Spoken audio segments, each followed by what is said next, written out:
Hey everybody, my name is Jessica St. John and I'm with ULR Properties, and in today's video we're going to discuss a commonly asked question that I'm getting from a lot of my sellers right now. That's how do I best prepare my house for showings in light of the coronavirus? So I'm going to give you a couple of tips and tricks. Hopefully this helps.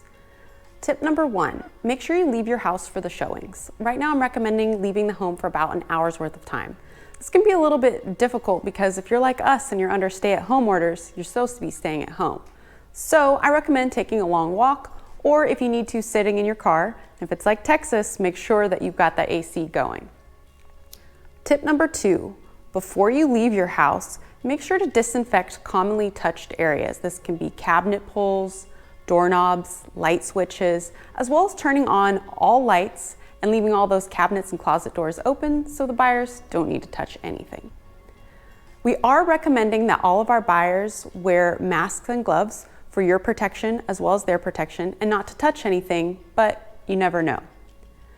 Once you return back to the house, make sure that you go ahead and disinfect those commonly touched areas once again, just to be on the safe side.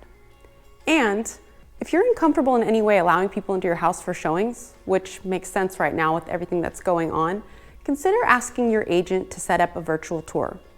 They'll come in, they'll have photos done, have in-depth videos done. That way the buyers can look at your house from the comfort of their own home. Keeping in mind that some buyers may want to see the house in person, so you may need to go ahead and allow those showings.